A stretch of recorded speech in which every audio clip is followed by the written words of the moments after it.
WWE.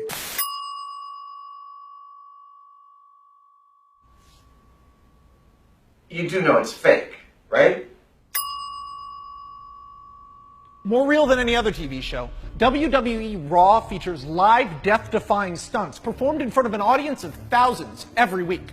People who feel the need to tell you that wrestling isn't real clearly don't watch wrestling, because the show features an undead wizard, leprechauns, an evil group of male cheerleaders. This show does not pretend to be an athletic competition. Instead, it's a TV show about a wrestling show. It has more in common with Game of Thrones than it does with UFC. And if you follow one character all the way through, you can see that this format allows the telling of interesting, diverse, and compelling stories. And there is no better place to start than with probably my favorite wrestler, Triple H.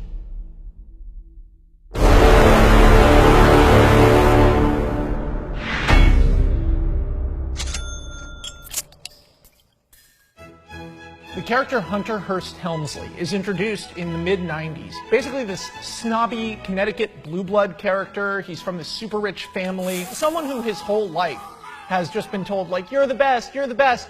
And for reasons we don't really understand, he's decided to become a professional wrestler. So like this fancy, pretentious guy rolls up his sleeves and he gets in there and...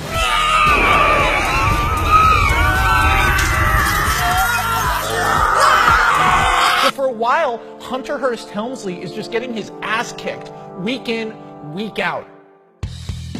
At around the same time, a guy named Shawn Michaels is on the top of the mountain. He's a main eventer. He's challenging for the heavyweight title. He's kind of an effeminate male stripper, gyrating, pretty boy, weirdo.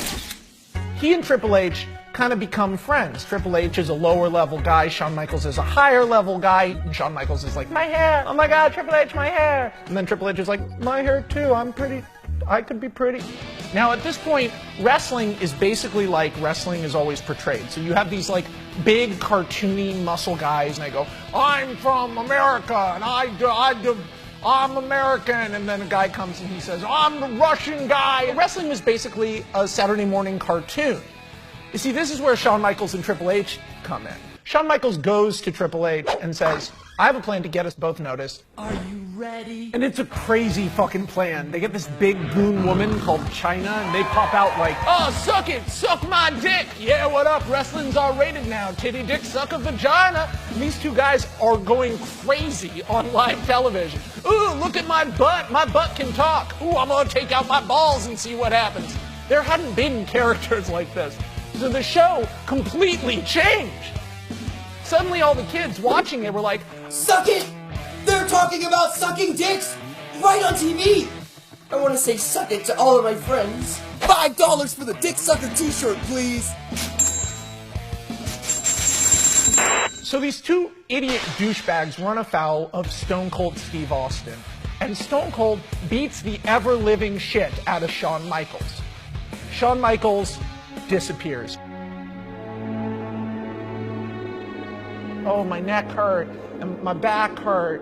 And for the first time, Triple H is alone at the top of the card. This is my time. I can do this. I didn't need Shawn Michaels. He was holding me back. I can become World Heavyweight Champion. Wrong, wrong, wrong. Mistake, mistake. You see, Triple H is doing this right at the time that wrestling is filled with some of its most memorable characters. Guys like The Rock, Stone Cold Steve Austin, Mankind, Chris Jericho, the biggest ass kickers of a generation. Triple H is buried under a pile of people who are better than him. He needs to figure out a way to change the game. Because even though he's like a vicious psychopath, he's not quite as tough as the really tough guys. I think it's fair to describe him as a B-plus player. So what does he do? He finds a bunch of losers. He finds them on the side of the road, and they're just idiots. I'm Billy Gunn. I'm Mr. Ass. My thing is, I have a butt. I'm the Road Dogg. My thing is, I spell my name. I'm X-Pac. My thing is, I'm X-Pac.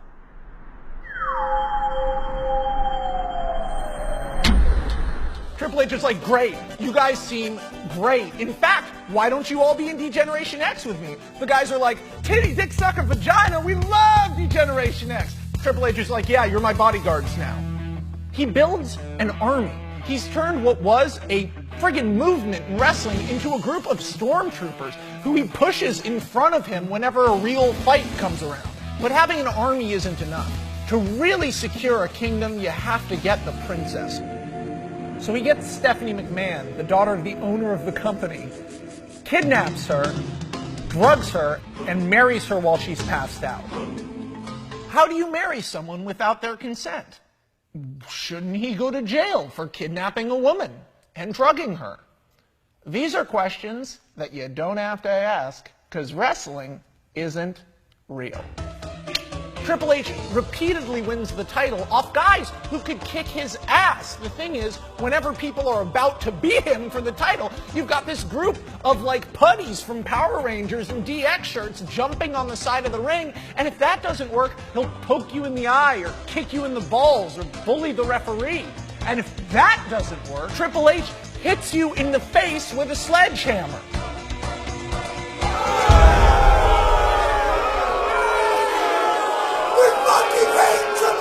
Triple H is like, but DX, you all like suck it, right? The audience is like, no, we hate you! Triple H is like, why? They're like, because you're a coward and you can't fight for yourself!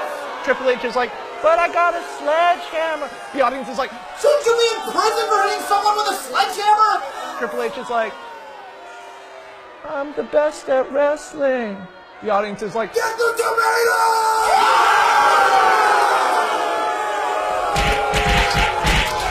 Finally, Triple H is so paranoid about his own guys that he takes them out one by one and allies with Stephanie McMahon. Triple H is like, but I kidnapped you. You love me now? She's like, yeah, man, I've been super evil the whole time, basically. He's like, no way, that's awesome. DX is dead, but Triple H is now a corporate champion at the top of the company. What's important to remember here is that the way this guy originally got power was by saying, fuck you to authority. But he's so scared of losing that title. Now he's got it and he won't let go. In Triple H's mind, this object is everything that he isn't. He wants that power. He wants people to cheer him. He wants them to know he is the best. But he isn't.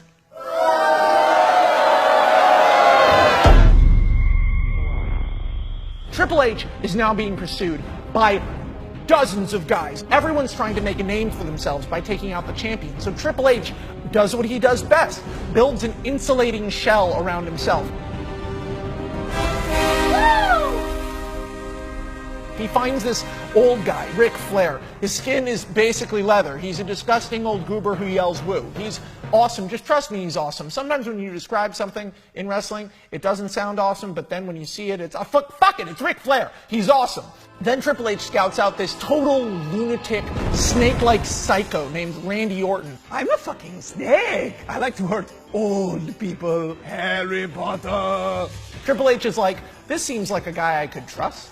The final brick in the wall is Batista, a ripped ass kicker who's more brawn than brains, and Triple H can order to destroy almost anyone on the roster.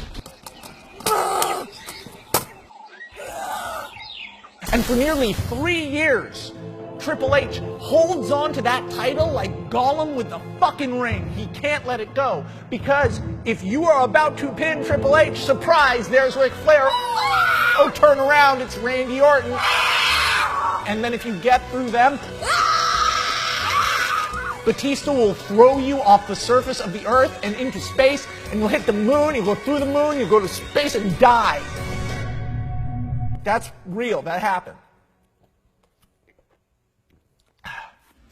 From the beginning of this group, called Evolution, there are little cracks. Randy Orton is a crazy person. Batista has a serious rage problem. And Ric Flair is old as fuck. And things get real hard when Shawn Michaels comes back. Hey, Triple H, it's me, Shawn Michaels. So happy to see you. Oh my God. Triple H is like, so happy to see you. I'm gonna fucking kill you. Get the fuck out of here. I'm in charge now. I'm important. Someone tell me I'm important. Someone tell me I'm as good as Shawn Michaels. For the better part of a year, Triple H beats the fuck out of Shawn Michaels, who's going for his title. And this is where things get really interesting. You know how I told you Triple H has this inferiority complex? Well, there's this guy shows up. This little Canadian guy. This guy is not a main eventer like Triple H and Shawn Michaels, but he wins a shot at the championship. Triple H can't believe this. Ignore him. When the time comes for our big match, Shawn Michaels, it's gonna be you and me. This is destiny. Shawn Michaels is like, I mean, he did win the title shot. Triple H is like, but he's a little guy and we're big and strong. And at WrestleMania, Triple H's obsession with trying to beat Shawn Michaels costs him the title to Chris Benoit. And Triple H, try as he might, can't get the title back. But you know who beats Chris Benoit? Randy Orton.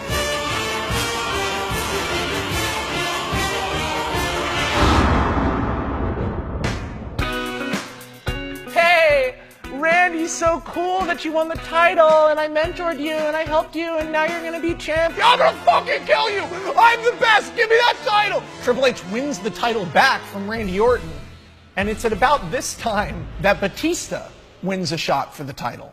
Triple H is like, hey, Batista, hey, buddy, you don't want to take a shot at the title, man. Why you take a shot at the title with me? We're best friends. We're such good friends, Batista. Batista's like, you know, I watched this show, and it seems like whenever you are nervous about someone taking the title, you turn on people, you turn on your best friend, you had me beat up Randy Orton. I feel like you're probably going to turn on me soon. Triple H is like, no, what? But this ain't crazy. That's so silly. Let's kill him. Oh, shit! Batista one-ups Triple H, takes that title, and rises to the top of the card. Old man Ric Flair has a conversation with Triple H where Triple H is basically like, Batista's not better than me because he beat me. Randy Orton's not better than me because he beat the guy I couldn't beat. And Shawn Michaels isn't better than me because Ric Flair, say something. Tell me I'm good. Ric Flair is like, peace, dude. This is weird.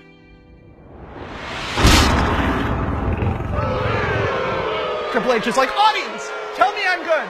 What do I need to do to make you love me? The audience says, well, we don't like John Cena. John Cena is a newer character at this time. He's basically Superman, and people hate him for all the reasons people hate Superman. He's bland. He wins all the time. He's just a goody two-shoes. The character never changes. He always does the same thing. He shrugs off beatdowns and smiles and laughs about it. He takes all of the stakes out of everything because he never fucking loses. Triple H says, well, I do have a sledgehammer. Triple H comes out like, hey, John Cena, you suck.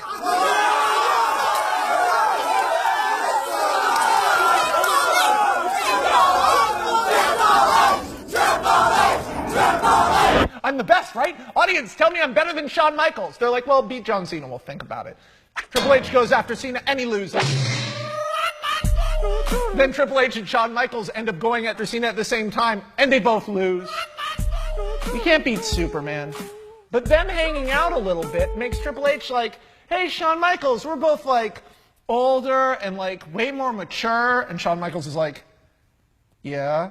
Triple H is like, maybe like together we could be best friends again and like do it where we do the DX again. Shawn Michaels is like, I'm 45 years old. Triple H is like, yeah, but we're best friends. So out they come, but wrestling is rated PG now, which means they jump out like, poopy caca fart fart. Check out our boogers, we're Degeneration X. DX is riding high. Triple H is having this moment where people are cheering for him, and that's when Shawn Michaels gets bored. You see, Shawn Michaels is reaching near the end of his career. He wants to do something no one else has ever done, and that's beat The Undertaker at WrestleMania. I see your face. Who is The Undertaker? Well, hold on to your suspension of disbelief, because it's about to take a fucking beating. He's here.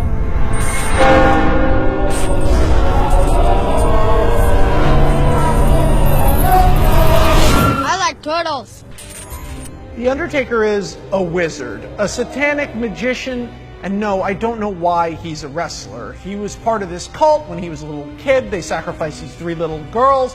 Now he's got this creepy guy Paul with him. He has this intense relationship with his demon brother Kane. It's all pretty fucking insane. And add to that, he commands a cult of hundreds of hooded figures. You know it's fake, right?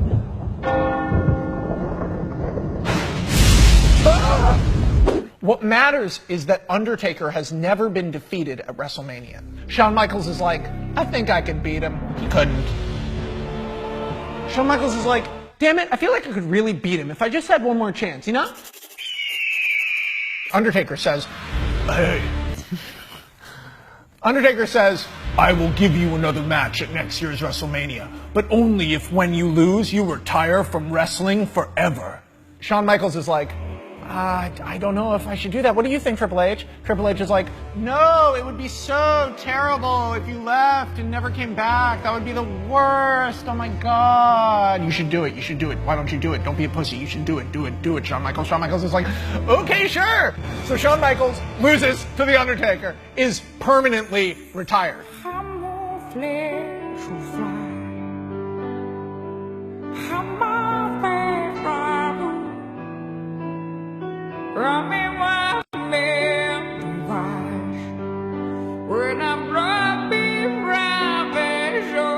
Aw, poor Shawn Michaels.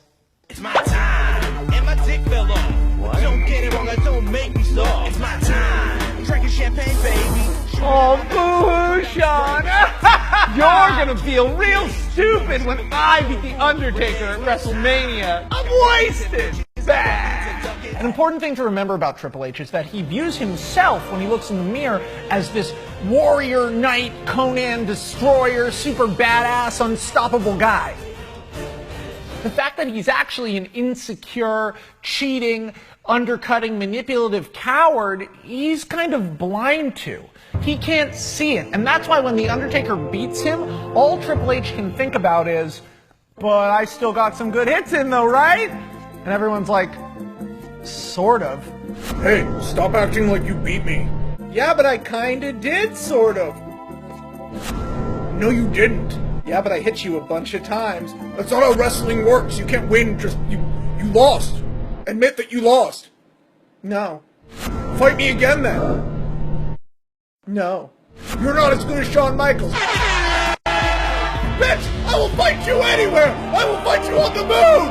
It's gonna be a Hell in the Cell match where I'm allowed to use any weapon I want. My sledgehammer. And the referee is gonna be, my best friend, Shawn Michaels. Shawn Michaels is like, well, chill it on the best friend. You chill it on the best friend. Triple H is like, you're my best friend. And with Shawn Michaels as the guest referee, access to any weapon he wants in a match that he chose, Triple H loses to The Undertaker. This is the end of an era. Triple H is so beaten up at the end of his match that he, Shawn Michaels, and The Undertaker walk out together in what should be a beautiful moment, the end of 3 careers. Instead, It's my time. Triple H uses the fact that he's married to the daughter of the owner of the company to secure a corporate position. That's right. The rebel, the barbarian ass kicker, the guy who could never be tamed. I am the ultimate destroyer, the one true diamond in this industry. I'm also a suit. I'm here to tell you that my wife says that you're all in big trouble. But this is almost the perfect position for him. No longer an active wrestler, Triple H is closer to the title than he'd be holding it. See, he gets to choose who fights for it. And Triple H is so insecure and so obsessed with this title that he is constantly interfering with real wrestlers because he can't let it go. He never proved that he was good enough. So I'll tell you one last story. And it's about a guy named Daniel Bryan. Daniel Bryan was this little, scrappy, weird, vegan, sort of like almost hipster gnome. He yells the word yes. People fucking love him. They love him so much. And you know what? I don't blame them. There's something great about Daniel Bryan. He's not the best actor, but sometimes in wrestling that doesn't matter. When you have enough heart and a weird enough face, you can reach the top of this industry. The fact that Daniel Bryan is competing against guys like Randy Orton, Triple H's former protege, and Batista, another Triple H creation, pisses Triple H off. Because when Triple H sees Daniel Bryan, he sees a guy who isn't good enough. When Triple H sees Daniel Bryan, he sees Triple H. Get the fuck out of here! You are not a commercial champion, you're an ugly little gnome and I hate you and you'll never get a title match. Triple H ends up repeatedly interfering in this guy's career, trying to shut him down. This is bullshit! This is bullshit! Get the bricks! He says, okay, you know what? At WrestleMania right now, the main event is Batista versus Randy Orton. But if you can beat me, the game, the King of Kings, the ass kicker at WrestleMania, Daniel Bryan, you can be in the main event. You'll have to beat the 3 toughest guys in the company in one night. So fuck you. And Daniel Bryan does it. He beats Triple H real easy, then beats Orton and Batista. And an audience of 20,000 people yells, yes, yes, yes, as Triple H responds by crying on the floor. The story goes on. That's the thing about wrestling. It doesn't end. But that's the thing about life, too. And yeah, I left stuff out, but you don't remember everything. Humans crave melodrama. They crave fiction. When you're sitting alone and texting, it's because you're bored.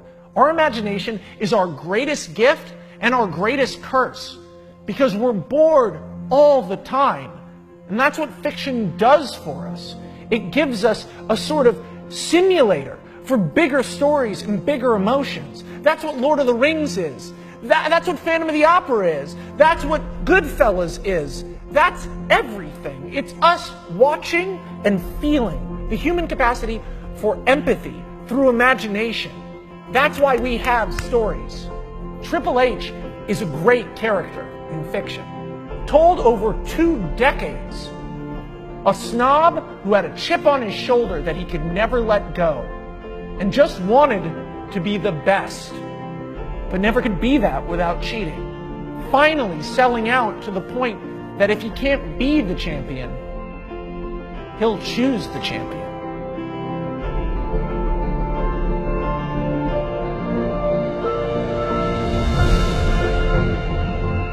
And that's what you need, man. That's what we all want. From Long John Silver to Perseus to Neo to Walter White. We love watching people grow, change, struggle. Good people, bad people, we don't care. We want to see it, man. We need entertainment and we need it now. And when you watch wrestling, that's what you get. Now don't get me wrong, a lot of wrestling sucks. But when it's good, it's fucking great. Wrestling is melodrama. Wrestling is mythology. Wrestling is action. Wrestling is comic books. The only thing wrestling isn't is wrestling.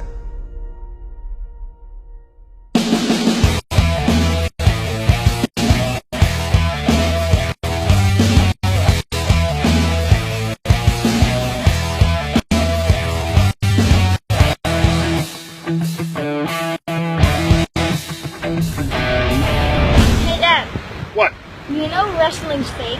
It's predetermined, son. Max Landis, Goldberg here. You can use that for your video, and I won't come kill you.